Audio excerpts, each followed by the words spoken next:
Olá, estamos aqui para mais um bate-papo multicultural. Comigo aqui, Jogama, esse mediador aqui desse bate-papo. E a gente aqui está diretamente dos estúdios de R. Dias Produções Artísticas. Como vocês sabem, vem aquela velha frase, aqueles velhos dizeres, né? Curtam nossa página, compartilhem com os amigos. Avisem a quem vocês quiserem, façam com que esse tipo de projeto aumente, se estenda e a gente consiga alcançar uma infinidade de pessoas aí que valorizam a cultura aqui da nossa terra. E aqui eu falo diretamente de João Pessoa, na Paraíba. Hoje eu também queria falar para vocês que a gente teve um pequeno problema aqui, mas já resolvido. Queria também avisar para vocês que a gente tá com o YouTube. A gente começou com o YouTube. A gente tá upando os vídeos e já tá colocando lá. Se vocês estranharem um pouco o nosso quadro aqui, a nossa decoração, vamos colocar assim, é porque a gente ainda tá... Eu tô upando ainda os vídeos do formato antigo. Beleza? Então é isso. Vamos começar aqui mais um bate-papo multicultural. Mais uma vez, Jogama quem vos fala. E hoje a gente tem aqui a participação desse cara que, assim, conheço também há bastante tempo. É até um pouco engraçado que toda vez eu falo isso, que as pessoas que vêm aqui são pessoas conhecidas e realmente são. Graças a Deus eu tive a oportunidade de poder trabalhar com vários artistas aqui da nossa terrinha. E essas pessoas me acolheram super bem. Por isso que eu digo que são pessoas que vêm aqui e que são meus amigos. Por que não dizer assim? Certo? Então, vamos começar. E hoje, Costinha, como entrevistado, como trazendo aqui esse bate-papo. E aí, Costinha, tudo bom com você? Beleza, Jó. Tudo certo. Um abração a todos aí que estão nos acompanhando aí. Tá tudo certo, meu amigo. Tudo indo, né? Estar aqui com você pra gente esticar essa conversa, né? De antemão, agradeço aí a você por ter aceitado o convite e principalmente porque a gente teve que fazer aquelas estratégias aí, né, para que desse certo, que a gente tivesse aqui, né? Então, Costinha, cara, eu sempre sou curioso para saber a forma como a gente entende aquilo que a gente trabalha, da forma que a gente gosta. Eu, como músico e também que estudei algumas coisas relacionadas, e a gente sempre fala sobre essa dimensão do gostar, do se adaptar, do carinho que a gente tem por aquilo que a gente faz. Então eu já começo fazendo essa pergunta de como foi ingressar na música.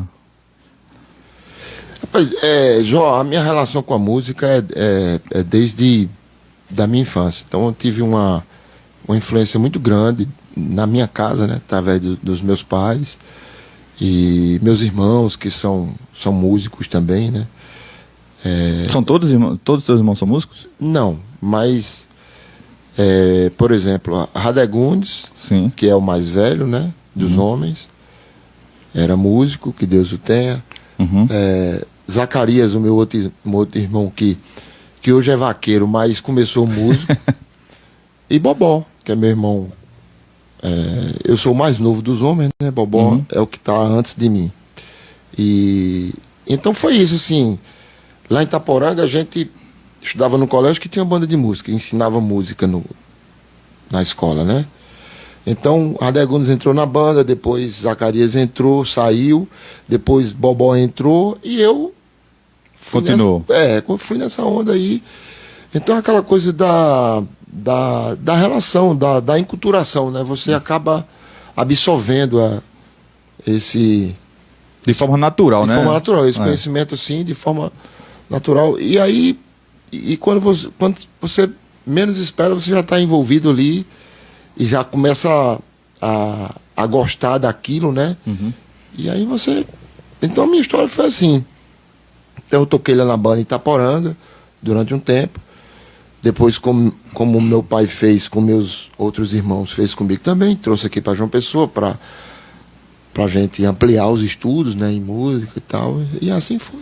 É, né? Aí eu vim pra cá e não parei mais. Começa. Não tem nem como dizer assim, que também começou de uma forma. Sei lá, como eu posso dizer, brincante. Vou brincar de tocar e tal. Não. É engraçado, Jó. Veja bem, quando eu comecei a me envolver com música, meu pai tinha um monte de instrumento em casa. Meu pai antes, quando ele era vivo, né, obviamente, e bem antes de eu nascer, meu pai tinha um conjunto musical. E meu pai era um cara muito organizado, então o que era que ele fazia? Ele comprava todos os instrumentos. Todos os instrumentos do conjunto eram dele. Os caras tocavam, mas o instrumento era dele. Bateria, trompete, saxofone. Então, contrabaixo, tinha tudo lá em casa. Lá na minha casa, lá em Itaporanga, no quarto do meu pai, assim, tinha como é que a gente chama? Um armário, assim, né? Sim, em cima sim. do guarda-roupa tem como é que a gente chama hoje? Eu não sei o nome. Eu acho que é isso mesmo, Negócio, armário. é tipo Não, armário. tem um nome Tem um nome, específico, eu vou né? lembrar Eu desse nome. também. E aí, eu pequeno, tinha 8 anos, assim, 7 anos, 8 anos. Eu via meu irmão tocando, estudando o instrumento, né? Que já era o instrumento da banda, Bobó, por exemplo, já estava. Então, aí eu via aquele monte de instrumento lá em casa, tal, não sei o quê. Aí tinha um trompete lá, eu peguei o trompete e comecei a tocar no trompete, porque eu gostava de trompete. Já começou, já se interessava por metais aí nesse tempo. Exatamente, eu gostava de trompete. Então eu comecei a tocar o trompete, estudar o trompete em casa mesmo.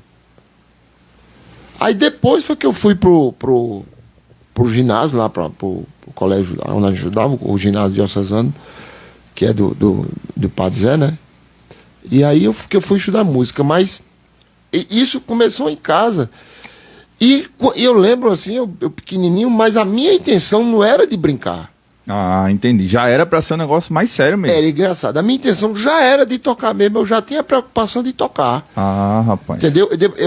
Eu saí do trompete e fui pro saxofone porque eu apresentei um problema na pele, assim, como se fosse uma alergia ao bocal, que acabou que nem era isso. Uhum. Mas meu pai, preocupado, perguntou se eu não queria estudar outro instrumento para evitar aquilo. Aí eu fui tocar saxofone e fiquei. Mas desde do início, a minha intenção era de estudar música mesmo, era de tocar. Meu negócio era tocar. Entendi. Entendeu? Muito influenciado, obviamente, pelos meus irmãos, ali pelo ambiente que eu tinha em casa, mas isso também já era uma coisa que já veio aí em mim, que eu... Ah, entendi. Era uma decisão natural, assim, né? E aí passasse por essas situações, banda marcial? Não, aí eu toquei na banda marcial. Antes de eu entrar na banda filarmônica, eu toquei corneta na banda marcial. Sim. Aí fui bater as lições, se chamava bater as lições lá. Aí Os tatatá, né? Exatamente. E aí fui pra banda de música. Aí foi quando eu comecei a tocar saxofone e tal, estudar. E entrei na banda de música tocando saxofone. E depois vim pra João Pessoa. Ah, Entendeu? Aí aqui, como não tinha, naquela época não tinha o saxofone a universidade não tinha. Não disponibilizava não, né? Isso não. Não oferecia o ensino de saxofone. Aí eu fui estudar. Ah, tá. Não parecia que era instrumento, mas na verdade era o ensino mesmo. O ensino, não oferecia. Não tinha professor, não tinha nada. Então, aí eu fui estudar fagote. Mas não deixei de tocar saxofone, obviamente. Fiquei estudando fagote e, paralelamente, eu também tocava saxofone. E foi assim que... Então já veio com esse pensamento de vir para aqui, para João Pessoa, sair de lá já para estudar e ampliar o seu conhecimento no instrumento. Porque a intenção era fazer vestibular para música. Ah, tá. Já era isso, eu já saí de lá com isso tudo definido, assim. Ah, então quando tu fez esse vestibular, passou e tal, aí foi para fagote. Foi para fagote. Porque não tinha o instrumento, não tinha o mais saxofone. próximo que tinha Era o clarinete. Aí ficou clarinete e fagote. Não, aí eu optei entre clarinete e fagote, eu escolhi o fagote. Entendeu? Entendi. Aí depois foi quando... Depois eu já formado, já profissional já, abri o curso de saxofone. Na universidade com Tainha. Tainha foi o primeiro professor de saxofone. Eu acho do Nordeste, assim, acho que foi a primeira... Foi ele comentou isso. Eu acho que foi isso, acho que foi isso. E aí Tainha, quando ele entrou, mas ele entrou só que não tinha graduação em saxofone. Ele entrou para extensão ali, né? Uhum.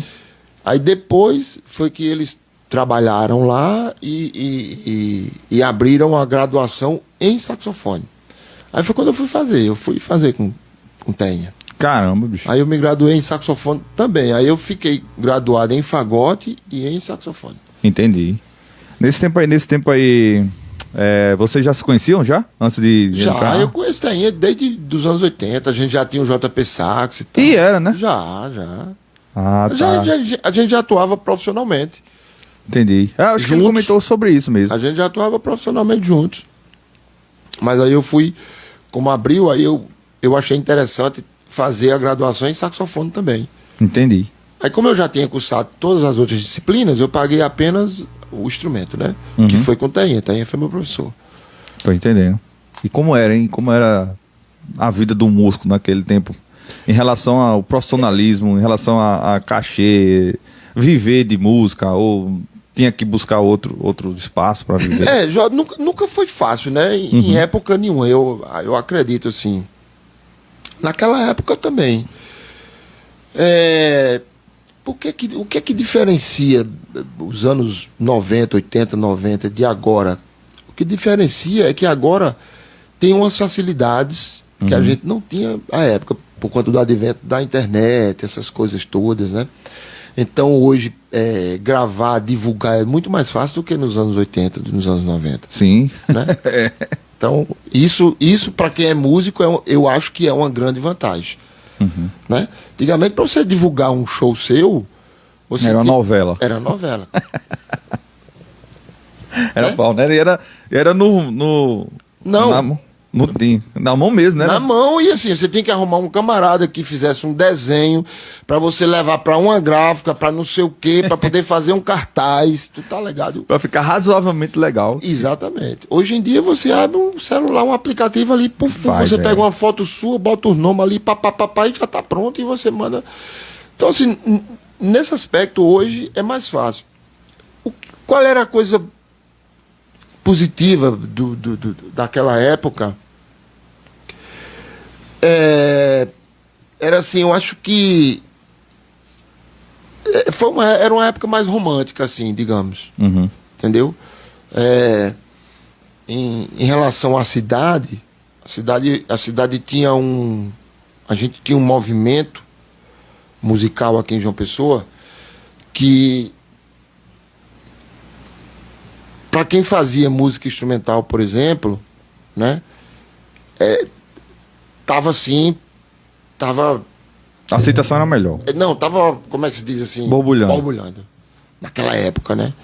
Porque, assim, a gente tava se descobrindo, assim, muita coisa tava se descobrindo. Entendi. E tinha um movimento da orquestra sinfônica ali, que já tinha uma opção de músicos ali competentes ali, já experientes, e esses caras estavam tocando na noite, e de certa forma isso foi linkando uma coisa com a outra. E músicos excepcionais, a exemplo de João Linhares, Chiquito, da época que o Xisto a gente já veio depois, né? E a gente não é excepcional, tô falando dos excepcionais. Chiquito, João Linhares modesto. o próprio Teinha já era da orquestra. E então esses caras eram da orquestra e eram da música popular também.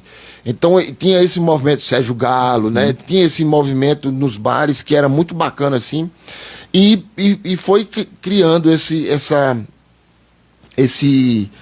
não queria usar essa palavra gueto assim, mas foi criando esse grupo assim de pessoas que tinham esse propósito, né, de música, e criou um ambiente assim muito bacana, muito favorável. Aí surgiram músicos como Zé Filho, por exemplo, né? Que Zé começou a gravar os discos dele, né? Zé foi um dos caras Chico Lopes no sax, que Chico foi um pioneiro em gravação assim de solista aqui em João Pessoa. Chico Lopes foi um deles, né? Então tinha essa coisa aí, por exemplo, para você gravar, você tinha que ir em Recife, porque aqui em João Pessoa não gravava. Tinha uma estrutura para isso. O primeiro estúdio aqui foi o de Sérgio Galo, um estúdio pequeno ali na casa do pai dele e tal. Então tinha esse negócio. Mas eu considero que aquela época lá era um pouco mais difícil, por conta dessas Situações. Né? dessas situações. Hoje é mais fácil. Em contrapartida, hoje nós temos uma concorrência que é boa, e que você precisa, mas que para você poder, como é que se diz, se colocar nela, Você tem que ser bom. Tem que ser bom, você tem que usar a sua inteligência para dialogar com todo mundo, porque é isso mesmo, a gente precisa dialogar e quanto mais abrangente o diálogo, melhor, né? Sim, sim. Seja em qualquer área, na Sim, música sim, não é com certeza, com diferente, não certeza. poderia ser diferente. Então, a concorrência aumentou, né? É maior do que lá atrás. Mas eu não vejo, eu vejo como positivo, sabe, João? Tô entendendo. Assim, bicho, eu tô numa fase que eu tô procurando pegar as coisas positivas. Certo. Então, se tem uma determinada situação, naquela determinada situação tem uma coisa que não é boa, mas tem uma coisa que é muito boa. Então eu vou lá pra boa e aqui não é, eu esqueço. Então a parada é essa, sabe? Pra gente ir vivendo, bicho, cada vez melhor. A maturidade. A gente precisa viver cada vez melhor. Vai entendendo que tem certas coisas que não vale a pena nem ir, né? Nem discutir. Exatamente. Deixar pra lá. Exatamente. É isso aí. Você se posiciona quando tem que se posicionar, dá a sua opinião, diz o que é que você acha e acabou. Se foi entendido, foi. Se não foi, também tá tudo bem, tá tudo ótimo. Mas é assim mesmo. E vida que segue. Assim mesmo, Não assim é? mesmo. Eu fico aqui, eu fiz essa pergunta em relação a justamente como era antes, porque eu sempre tenho esse questionamento de como era tratado os músicos em relação a público, em relação a contratado, ser contratado, em relação a viver mesmo de música. Porque na minha visão, eu sempre acho que aquele tempo a aceitação era melhor. O financeiro também eu acredito. Eu não sei por que eu tenho isso pra Não mim. necessariamente, João. Não, né? Não necessariamente. É mesmo? Não. Olha, viver de música, eu vou falar uma coisa pra você. Eu vivo de música. Graças a Deus. Crio. Tenho a minha família. Eu, minha mulher e minha filha. E a gente...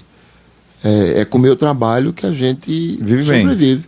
E a gente viver bem, essa frase viver bem, é quando a gente tá bem.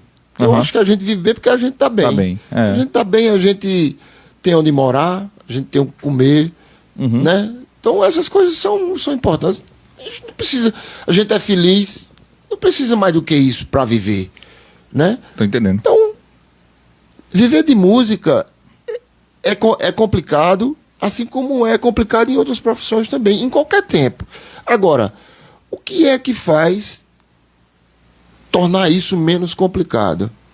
É a maneira como você se coloca profissionalmente no mercado. A sua maneira É que vai pesar mesmo. é que vai definir como que você vai ser na sua profissão.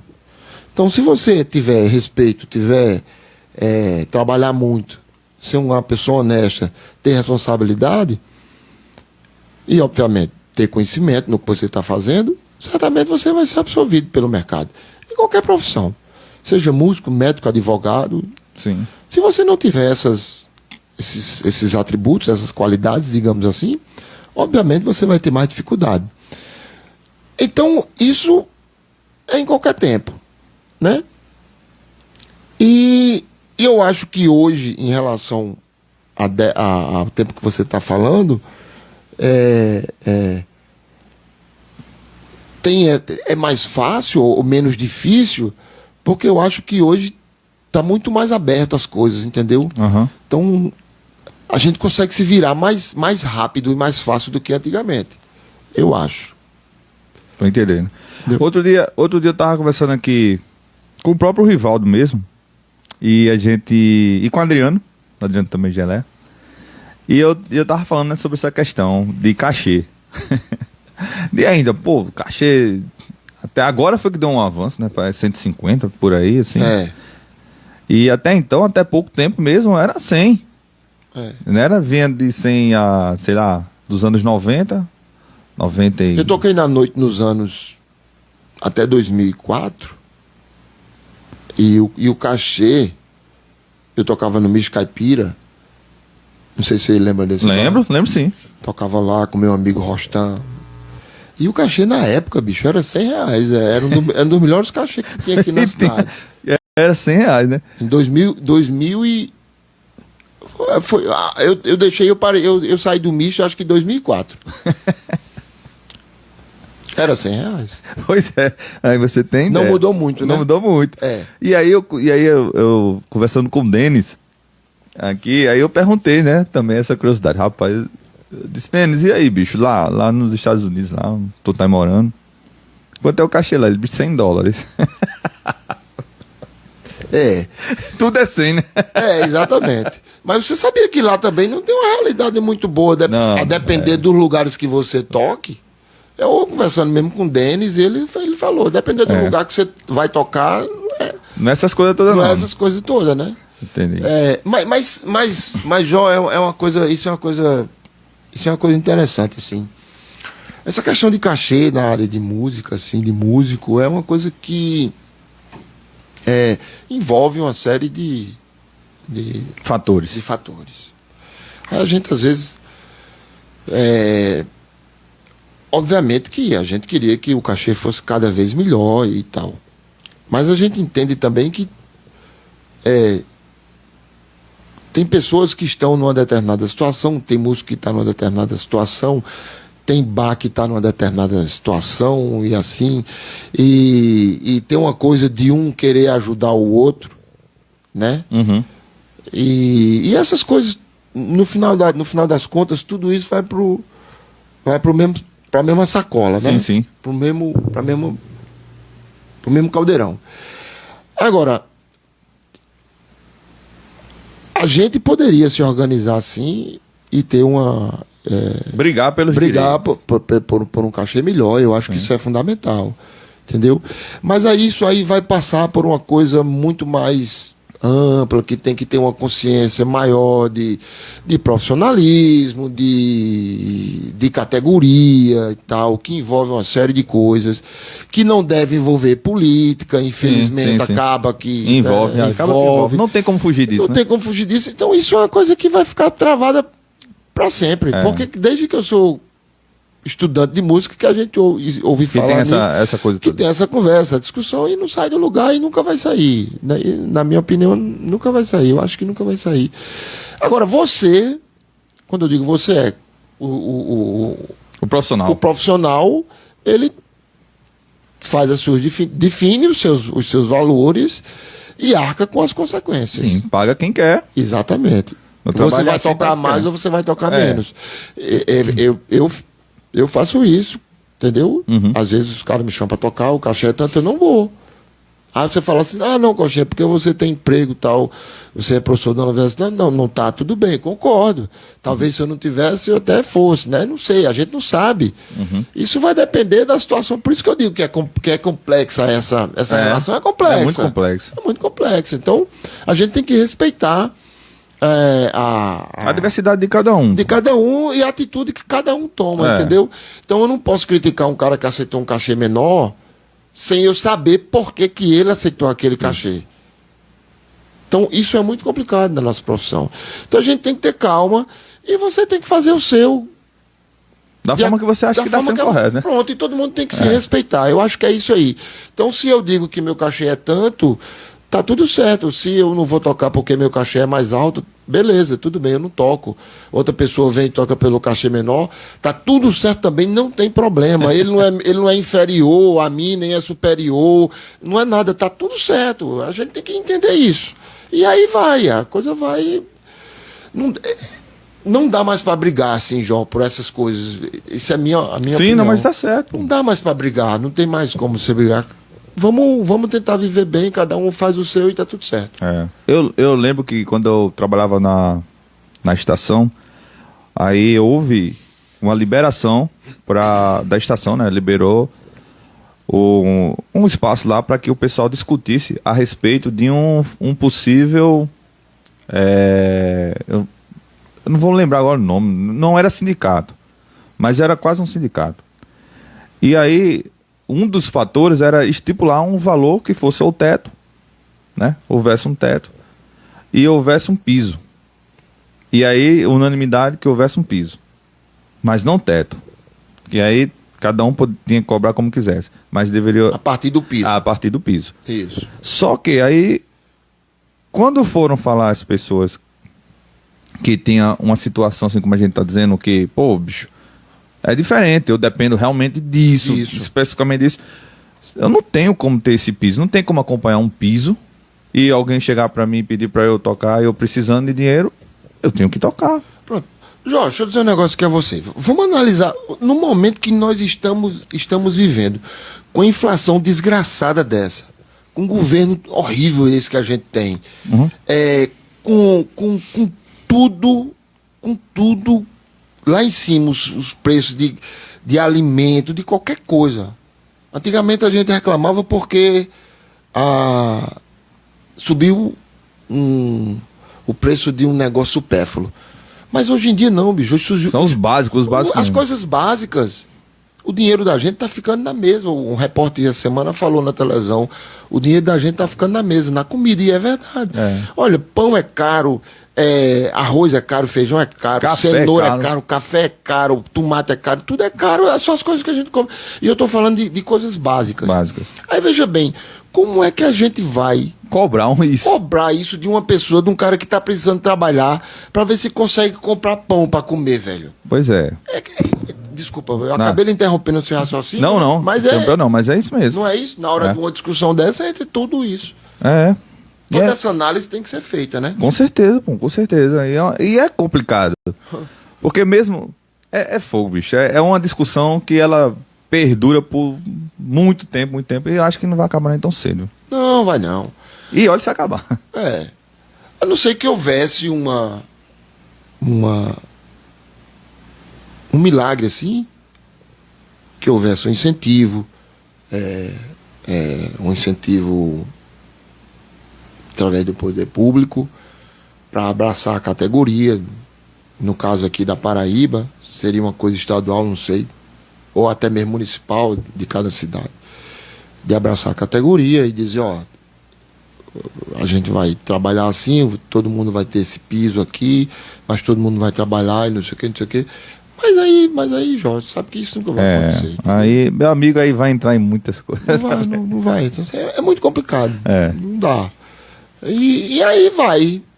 O mercado vai se fazendo, existem as propostas que são mais profissionais, né? Os eventos que são mais profissionais, que pagam melhores. Os eventos que não podem pagar melhor, mas paga menos, mas paga, também está valendo. Você acaba participando e atuando ali, porque você entende que aquilo ali é uma coisa importante para a nossa profissão, e você vai e faz, porque nem sempre o dinheiro está na frente de tudo, né? E acaba tendo essas relações que a gente vai tendo que tá ali para poder participar do movimento e está inserido de alguma forma? Exatamente. E não tem como você ficar fora, entendeu? Então, entendi. Acaba que fica isso aí. E aqui eu também queria falar a respeito de que a gente está aqui falando sobre políticas públicas e a importância, o músico tem que entender a importância das políticas públicas. Quando o Teinha veio aqui, ele comentou a respeito do começo do curso de música lá na UFPB.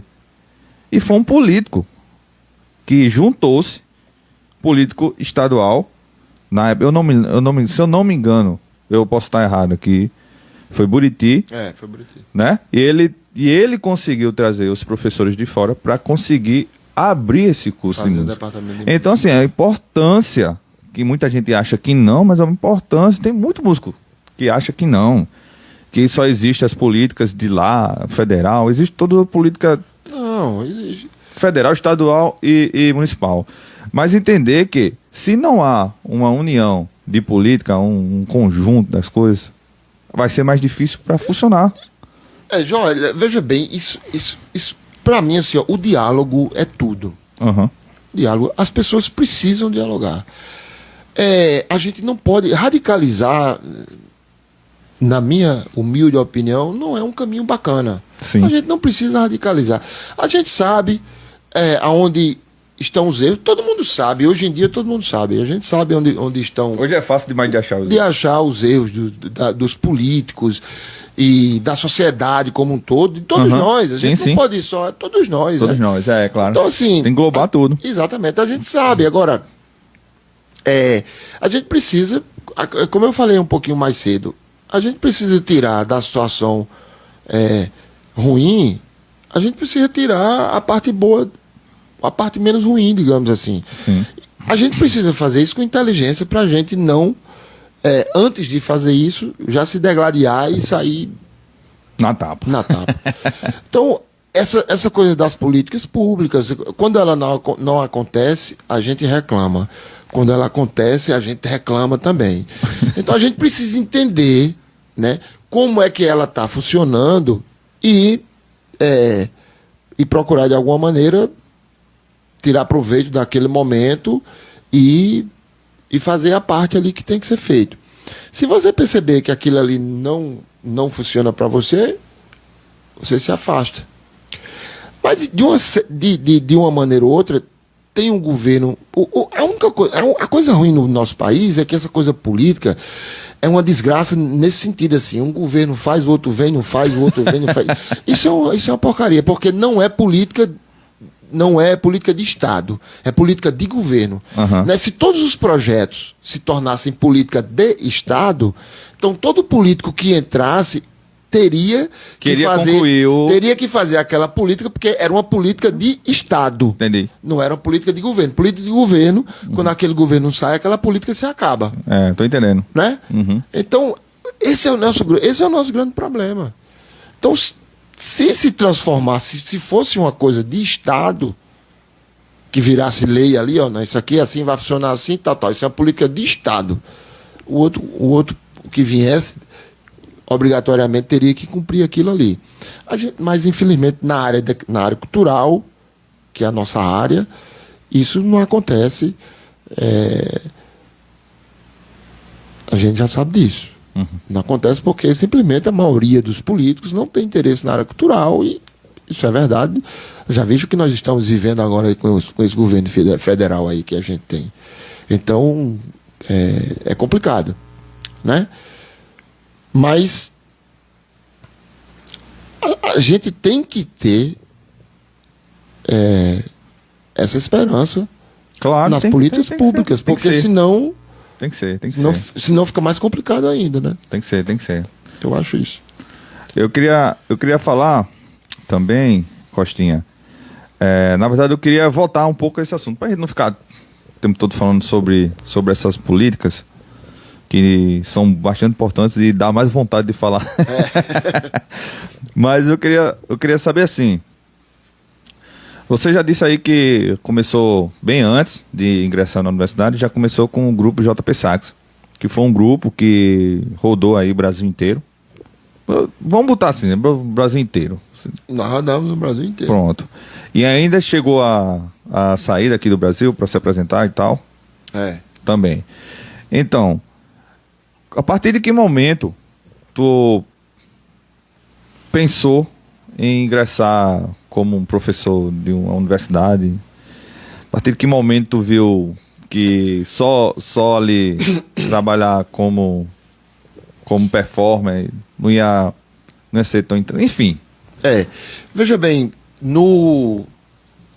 na década de 90 começou o declínio a Orquestra da Paraíba foi reestruturada na década de 80 e viveu um auge do início dos anos 80 até o início dos anos 90. No início dos anos 90 começou o declínio da Orquestra Sinfônica da Paraíba, em todos os aspectos, certo? Salário, estrutural, de tudo. Começou um declínio. E eu já era da orquestra.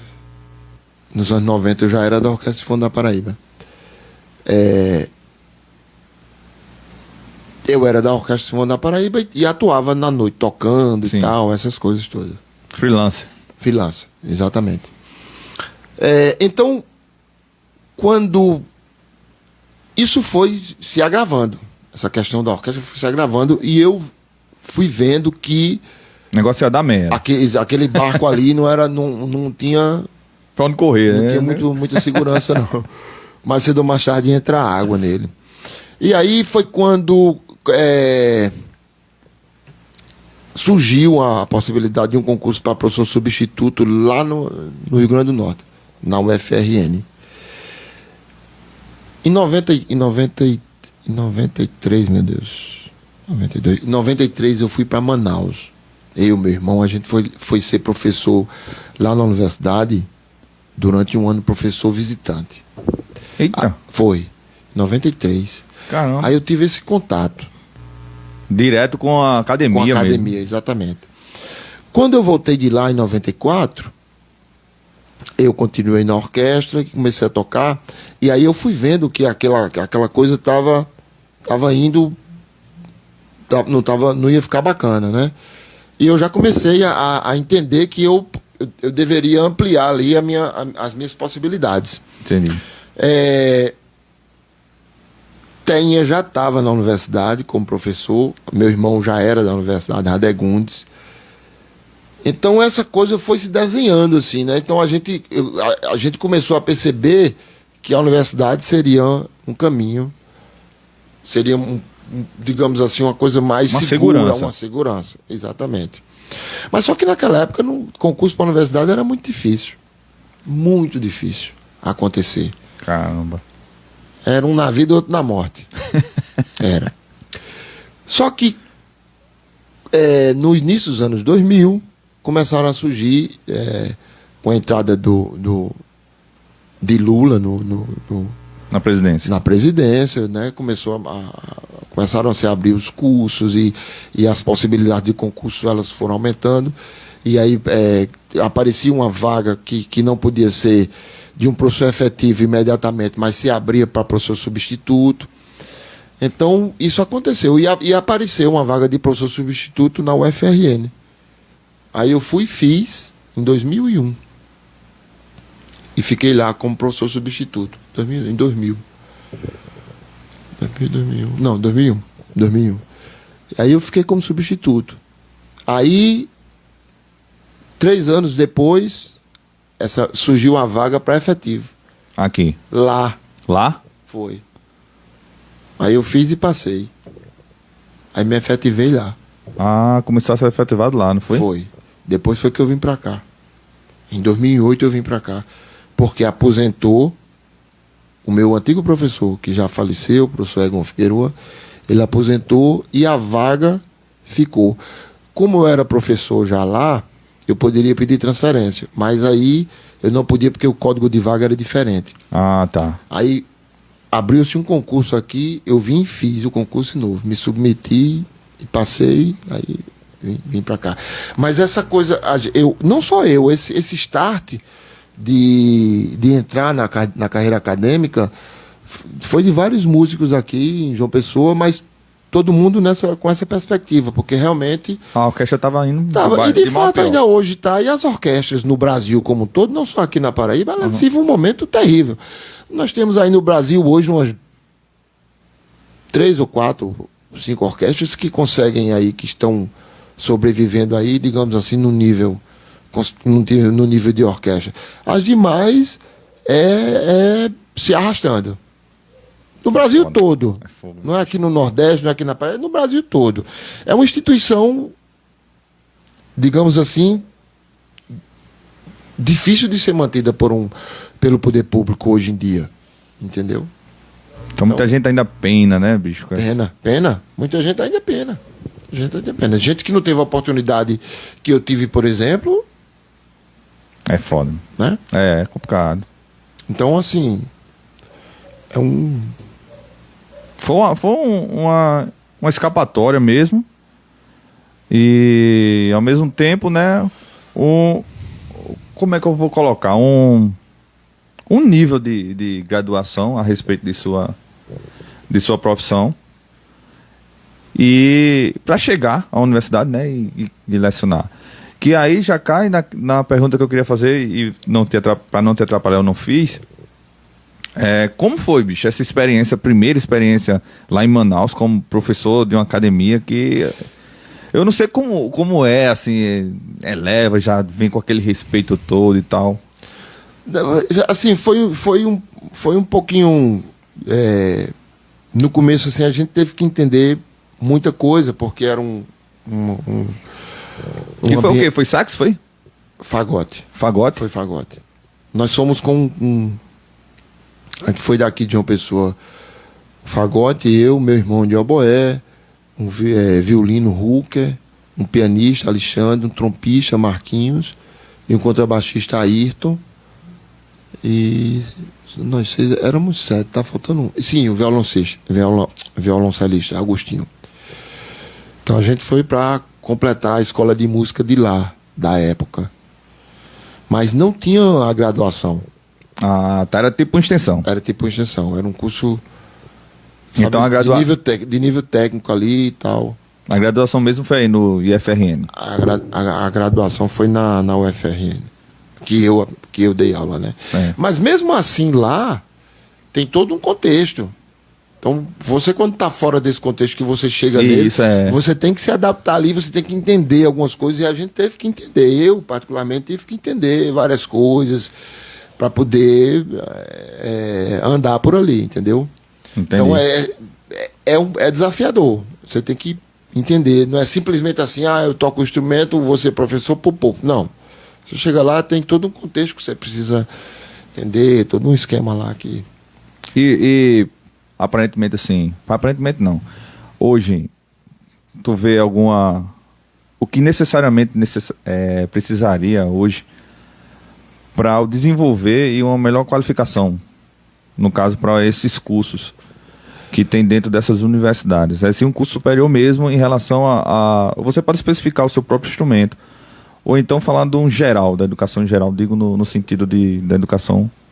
Na área de música? Na área de música. Na área de música, eu acho que os cursos de graduação no Brasil na área de música, eles precisam ser mais... precisam ampliar mais. Eu acho que a gente tem que... a gente viveu um tempo e ainda está, né, na grande maioria, nos cursos muito voltados para a música europeia ocidental. Então a gente precisa abraçar todas as músicas. Então os cursos de música no Brasil, na minha opinião, eles precisam ampliar os seus horizontes. A gente precisa valorizar a música brasileira, toda a música brasileira, não a música de alguns compositores. A gente precisa melhorar muita coisa em relação ao ensino, entender coisas... relacionar mais o ensino com o contexto do lugar que a gente vive, entendeu? Eu acho que a gente precisa pensar nisso mais, reestruturar os nossos cursos para que a gente possa atender as demandas da atualidade. Os cursos estão muito voltados para as demandas lá de trás. Mas hoje a formação ela é muito eclética, porque o mercado está muito eclético na área de música. Certo? Então o mercado de 80 não é o mercado de 2022. As especificidades hoje na área de música, elas são muitas. Então o cara hoje ele precisa ter habilidade em várias coisas. E os cursos não estão preparados, os cursos não atendem a essas habilidades. Porque não tem nos seus conteúdos, não tem nas suas grades, não tem... Então a gente precisa abrir a cabeça para isso, para que nós possamos atender essa demanda, né, do momento, que é muito grande. A gente precisa se preparar para ela. Na minha opinião, a gente não conseguiu ainda fazer isso. Mas eu tenho esperança que a gente vai conseguir. Então, no dia que a gente tiver no dia que a gente conseguir começar a trilhar esse caminho, a gente vai absorver melhor essas pessoas e, consequentemente, a gente vai conseguir se relacionar melhor com a sociedade, a gente vai conseguir se aproximar mais. E eu acho que aí a gente vai conseguir ficar mais forte. Mas para isso acontecer, a gente precisa ter essa visão, né? Ter essa iniciativa, entendeu? A gente precisa mexer, não é mexer em questões pontuais, é mexer no todo. A gente precisa reestruturar realmente, né? Isso é uma discussão muito longa e é muito séria também, a gente precisa fazer com cuidado. Eu não estou falando aqui em ninguém desconsiderar nada do que já foi feito, ou do que está sendo feito, ou do que vem sendo feito, mas a gente precisa ampliar esses horizontes, porque a demanda da sociedade ela é outra. E, de certa forma, a gente precisa acompanhar isso, porque os cursos são profissionalizantes. A gente forma pessoas para o mercado de trabalho. A gente não forma ninguém para ficar dentro de casa, a gente forma para botar para o mercado de trabalho. Então, se o mercado de trabalho tem essa demanda, a gente precisa entender isso e a gente precisa ver como que a gente, nos nossos cursos, como que a gente vai contemplar essa demanda. Então, eu acho que é por aí. Eu acho que esse é o caminho. Entendi. Apesar que, assim, já deu um certo pontapézinho, né? Com o curso lá, o sequencial. Sequencial de música popular, já. Não, já vem acontecendo algumas coisas, mas ainda é pouco. É muito pouco. É muito pouco. E assim, não tem uma maioria, entendeu? Tô entendendo. A gente precisa realmente ter um entendimento, a gente precisa que o corpo todo entenda isso e que trabalhe em prol disso. Não é questão de brigar, não estou falando disso, estou falando de que todo mundo precisa entender. Que não dá pra gente ficar mais no lugar que a gente está. Eu acho que é um equívoco, na minha opinião. E é uma discussão longa. É uma discussão longa, exatamente. Mas ela precisa ser feita. Ela precisa ser feita. Precisa ser feita mesmo. E Costinha hoje, como performer? Que a Costinha, até onde eu sei, Costinha tá tocando com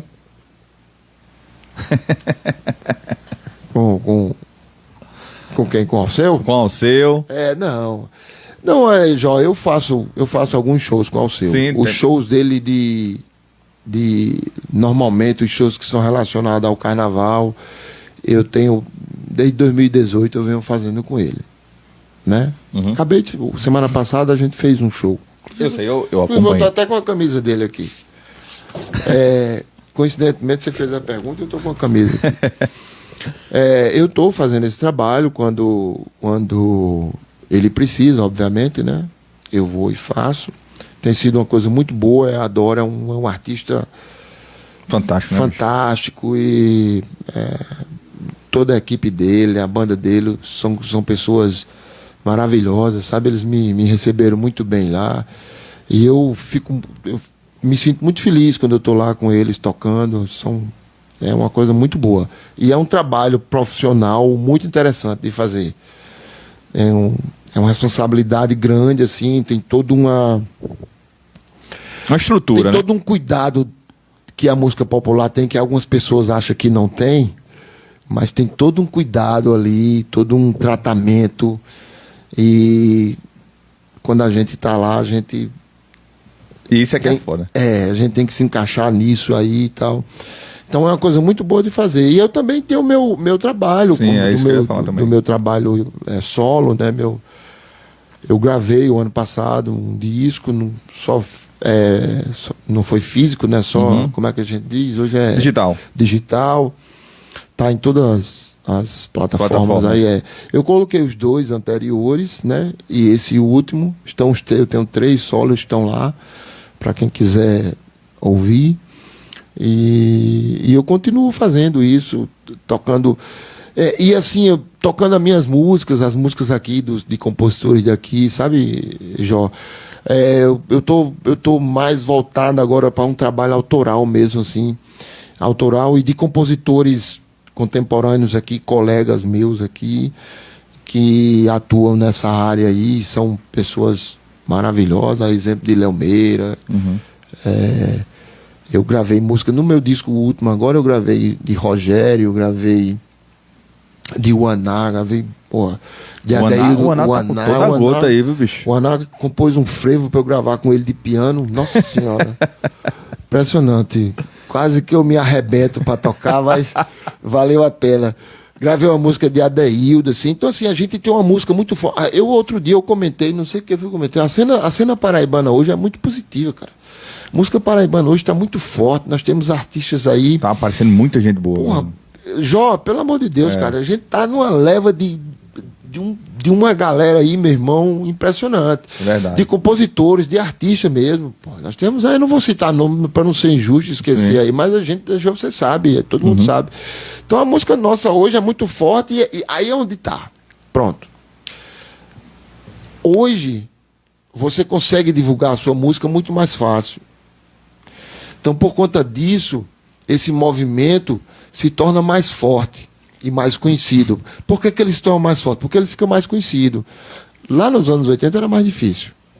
80, 90 era mais difícil. Que não tem a exposição que tem hoje. Exatamente. Então, a gente está enxergando hoje, aqui em João Pessoa, por exemplo, vamos falar de João Pessoa, que é a cidade que a gente vive, o movimento musical, tanto da música instrumental, quanto da música Popular mesmo. popular cantada, impressionante, cara. Impressionante. Você sai aí, os bares de João Pessoa, você vê artistas de João Pessoa tocando as suas músicas. Sim. E é um negócio impressionante. É verdade. Né? Então, Verdade. pelo amor de Deus, no sequencial mesmo, por exemplo, passaram lá pelo sequencial.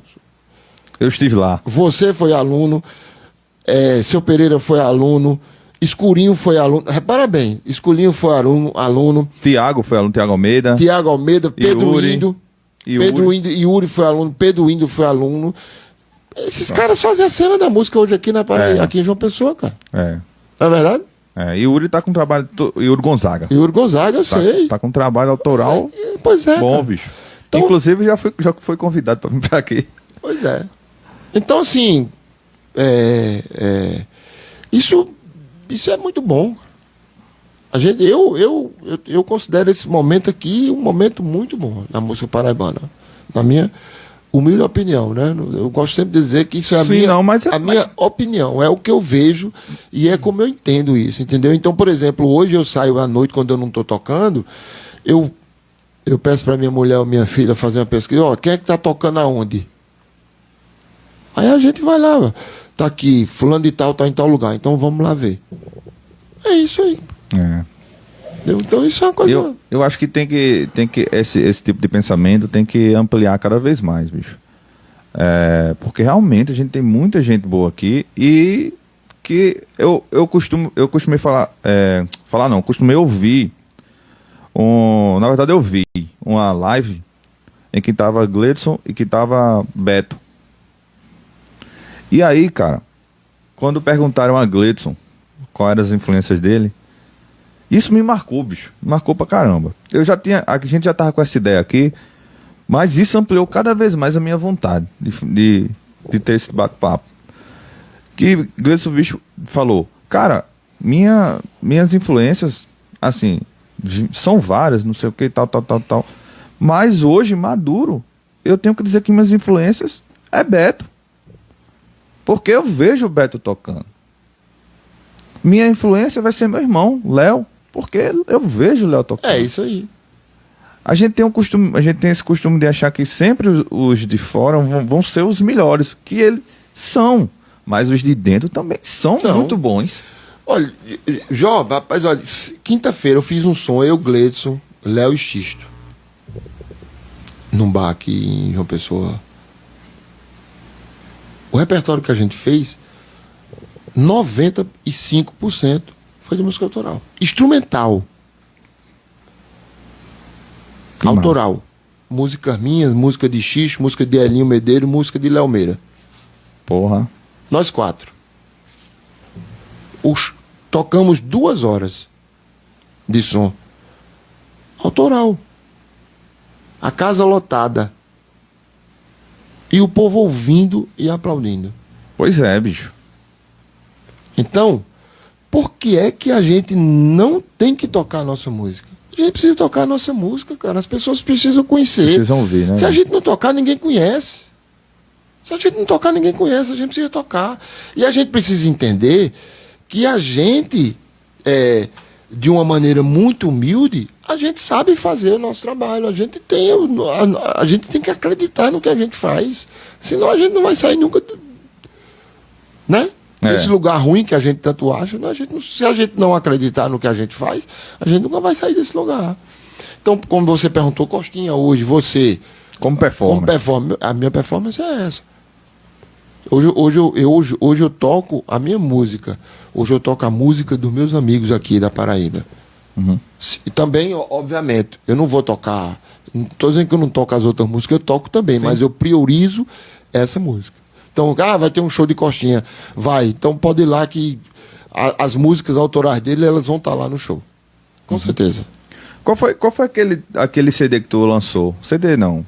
CD, eu acho que era CD. Foi Vibrações, o ano passado. Não, o que você lançou foi lá nas Palhetas, no ponto. Não, na estação não. Foi lá no Teatro Paulo Pontes. Não, ali foi o primeiro CD. Pronto. Ali foi em 2005. 2005. Caramba, eu trabalhava com o Gleitz ali. Pois é. Ele era o CD, foi o CD Costinha, né? Que tem meu nome. Isso. Foi meu primeiro CD. Foi aquele ali que teve a participação de Léo Gandima? Não, Léo não participou não, naquele CD não. É porque ele veio aqui e fez show com JP Sax, que você tava também. Eu também tava, né? A gente fez um show, Léo Gandima e JP Sax. Eu tenho esse teu CD. Naquele meu CD, quem participou foi Sivuca. Foi, né? Foi. Cara. Ele gravou a música. A Sivuca e a Radegundes solou um show também. Teu irmão também é outra... mas só deixa eu dizer, isso que eu tô dizendo aqui a você, a Radegundes me dizia lá em 90. E era, velho. A visão de Radegundes era muito sempre foi essa, era muito na frente. Radegundes era um cara muito na frente. Ele dizia, bicho, a gente tem que tocar a música brasileira, a gente precisa tocar a nossa música, a gente não precisa tocar música de ninguém. E ele tava certíssimo. Quando eu digo, me entenda, pelo amor de Deus. Não, pô, tá certo, A gente não precisa tocar a música de ninguém, a gente toca todas as músicas, mas a gente não precisa só valorizar a música dos outros, a gente precisa entender que a gente tem a nossa música também. E boa. E é boa. Isso. Então, por isso que eu falo, o cenário de João Pessoa hoje ele é super positivo, porque a música hoje tá imoral, velho. Nós temos muita música boa pela cidade, em todo lugar. É no samba, é no pagode, é na MPB, nos trabalhos. É de todo jeito, os caras estão arrebentando, velho. Estão vindo com tudo aí, viu? Estão vindo, os caras estão. É uma onda, velho. Uma onda positiva, de coisa boa. Então, velho, a gente tem que botar isso pra frente. E é isso, e é massa essa visão, porque parte, querendo ou não, e também eu vou pedir desculpas aí pra você não me interpretar errado, querendo ou não, parte de uma visão que muita gente tem como uma superioridade, que parte dos professores da universidade de uma visão pra fora, tá entendendo? Tem muita gente que ainda tem uma visão, né, de que achar que há uma diferença muito grande em quem ou é universitário, ou quem é professor de universidade, onde na verdade tem que ter essa união, nessa coisa toda, esse diálogo, porque da mesma forma que a gente aprende, a gente também ensina. A importância que a gente tem como professor pro aluno é a mesma importância que o aluno tem de aluno pro professor, cara. A gente é igual. Nós estamos ali, mas está todo mundo aprendendo ali junto. E a mesma coisa da relação do músico que está lá dentro da universidade, do músico que está fora, é a mesma coisa. Tá todo mundo na mesma onda, velho. Mas essa visão é muito massa, pô. Muito massa. Mas tem que ser, né, Joel? Senão não vai, bicho. É todo mundo músico, tá todo mundo na mesma batalha, tá todo mundo correndo atrás das mesmas coisas, praticamente, João. Então, assim, bicho. Sem essa, não tem mais. Sem vaidade, né? Não tem mais espaço para isso. Não. Não tem mais espaço para isso. Pois é, cara. Não tem mais espaço para isso. Não pode ter mais espaço para isso. Senão as coisas. Senão nada anda, nada vai. Se você for ficar o tempo todo se apegando a essas coisas, você, bicho, pelo amor de Deus. Então, acho que a gente precisa. A gente tá caminhando, tá mudando, a gente tá evoluindo nesse aspecto. Obviamente a gente precisa evoluir mais, as coisas precisam melhorar e tal, mas é isso, a gente tem que ir construindo, é um caminho, não é fácil, a gente tem que ir construindo. E por isso essa união, pô, esse conjunto. Exatamente. E quanto mais gente a gente tiver junto, melhor. né? E aí é como eu tô dizendo, eu, como já tive essa experiência da universidade, eu tô vendo muito mais esse diálogo hoje em dia, bicho. Ah, com certeza. O curso sequencial, eu posso estar com uma visão totalmente errada, mas eu acho que esse curso sequencial trouxe uma visão muito massa, pô, em relação a um bocado de coisa, porque ele começou a chegar muita gente. Jó, deixa eu dizer um negócio aqui a você. O curso sequencial de música popular revolucionou. Rapaz, eu vejo dessa forma também, velho. Aqui na UFPB. A UFPB era uma coisa, o departamento de música era uma coisa antes do curso popular, de música popular, e é outra depois do curso de música popular. Pois é, cara. Esse curso foi fantástico. Foi massa. E eu vou dizer um negócio. A música, os músicos aqui na Paraíba, em João Pessoa, foi uma guinada, assim, um salto de essa qualidade que a gente está falando aqui tem a ver com isso também. Sim. Tem a ver com... Muitos dos músicos que estão atuando hoje passaram por lá. Por lá. Passaram por lá. Tiveram a oportunidade de tocar, de aprender com muita gente. Boa. O que é a importância disso? É o adestramento? Não se trata disso. Mas é o relacionamento, é a convivência, é o conhecimento. Entendeu? É a troca de experiência ali que foi, né? Então, isso é o que foi importante. E é isso também que eu acho. Entendeu? Concordo com você. E aí, hoje, nós temos uma galera muito mais antenada em diversas coisas por conta desse conhecimento aí. E então, Coxinha, agradeço demais. A gente, infelizmente, a gente vai ter que dar esse corte no programa. Rapaz, eu queria continuar conversando, tá bom demais. 3-2 Flamengo. Eita, danado, já não gostei. Aí tá certo. Costinha, eu queria agradecer demais aí a sua participação aqui conosco. Esse bate-papo maravilhoso, enriquecedor. E agradeço mais uma vez por você ter topado, acreditar no projeto, como eu sempre costumo falar, que as pessoas que costumam vir aqui, eu acho que não é só por mim, não é só por Rivaldo, é por uma questão de acreditar no projeto. E eu fico muito feliz com isso. E aí eu queria dizer que vamos ter que encerrar, porque, como sempre fala, a questão do Instagram, do tempo e tal, aquela coisa toda, senão ele corta, a gente perde tudo. Então, pessoal, agradeço a todos vocês aí que estiveram conosco, escutaram. Caso ainda não tenham visto, vocês vão ver lá, que vai ficar gravado no nosso feed, né? Eu falo isso de uma forma para quem ainda chega lá para nos ver. Então, deixo aqui o meu muito obrigado a toda a minha equipe, ou a nossa equipe aqui. a nossa equipe, que é composta por Leta, composta por Rivaldo. Agradeço aqui pro meu amigo Costinha ter topado essa engrenagem aqui, esse bate-papo legal. Prazer. E agradeço a vocês todos por ter ficado aí conosco e tal. E tem alguma coisa para falar ainda, Costinha? Não, só agradecer, dizer que foi um prazer aí. Tamo aí, sempre que precisar, eu podendo, tô aqui com vocês. Pô, eu agradeço. É isso aí, a gente tem que conversar sobre essas coisas para todo mundo. Tá aqui aberto. Para todo mundo saber o que a gente pensa mesmo, é isso aí. Democracia é isso aí, a gente tem que falar o que acha e o que tem que ser falado mesmo. E vamos marcar uma só para falar de política. Vamos embora, tamo aí. Valeu, pessoal. Diretamente dos estúdios da RD Produções, meu nome é Joel Gama. Um abraço.